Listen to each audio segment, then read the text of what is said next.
Good afternoon. Good afternoon. I don't take no credit. I give all the credit to God and my tutor because she pushes me.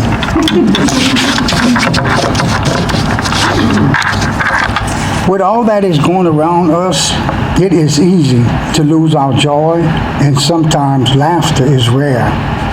But God knows the importance of laughter, and many scriptures speak of joy and laughter. Proverbs 17, verse 22 tells us a merry heart really does a spirit, soul, and body good like medicine. Scientists have proved why the Bible tells us to laugh. It's good for our health. Laughter reduces stress, fights against depression and sorrow, gives you a positive outlook on life, and puts you in a good mood. Laughter also lowers blood pressure and impacts the cells of your body. It prevents diseases and sets you up for a long and strong life. Psalms 78, verse 4 tells us to shout to the Lord, all the earth. Break out in praises and sing for joy. Proverbs 15, verse 13 tells us, a glad heart is a happy face, but a broken heart crushes the spirit. As we take on the responsibilities of the world, many of us come to believe that laughter is something only children do. Research shows that children laugh 400 times a day, but adults on average laugh only 15 times a day. 8 years ago, I made a decision which has impacted my life in so many ways, unexpected ways. Not the least of which is to bring joy and laughter into my life. As an adult in my 60s, I have struggled with reading all my life. I decided it was not too late for me to learn to read.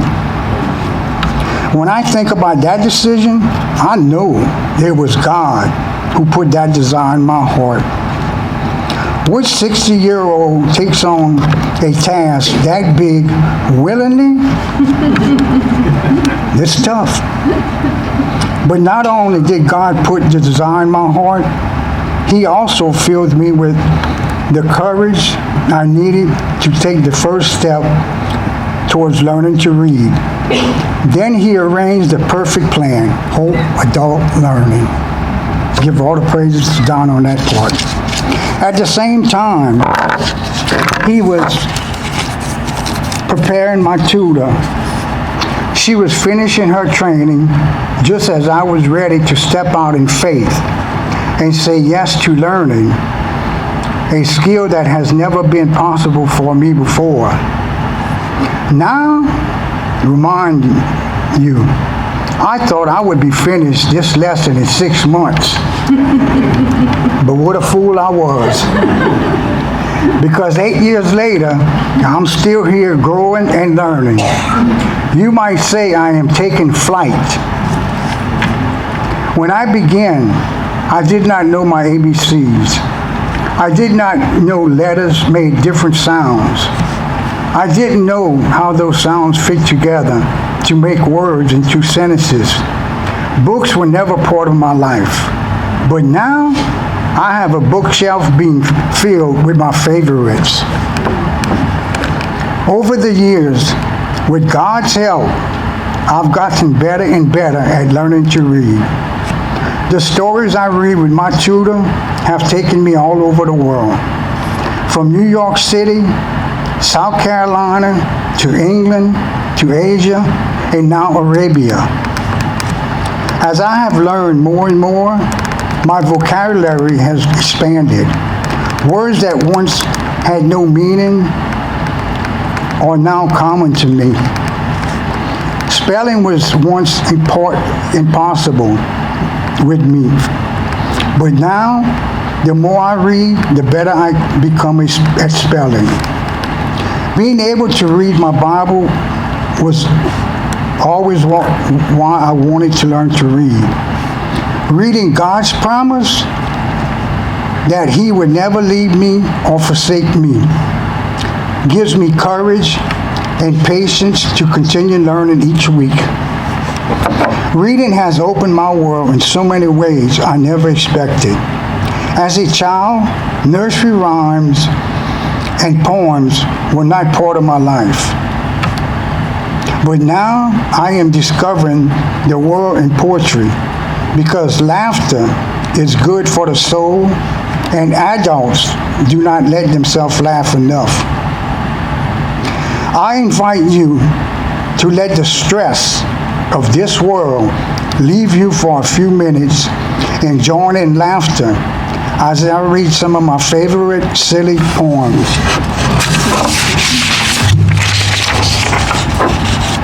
Mice by Rose Flitman. I think mice are rather nice. Their tails are long, their face is small, they have no chin at all. Their ears are pink, their teeth are white. They run about the house at night. They nibble things they shouldn't.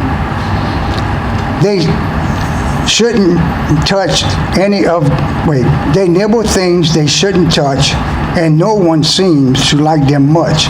But I think mice are nice.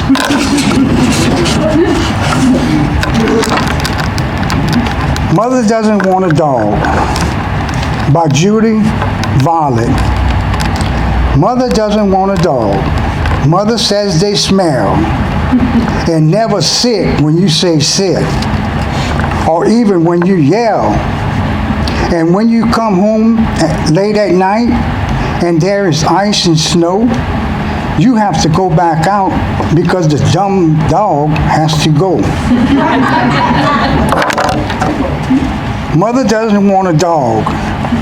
Mother says they shed and always let strangers in and bark at friends instead, and do disgraceful things on rugs, and track mud on the floor, and flop upon your bed at night and snore their doggy snores.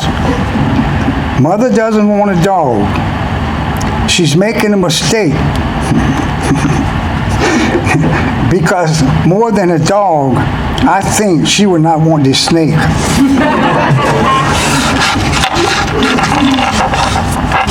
Daddy fell into the pond.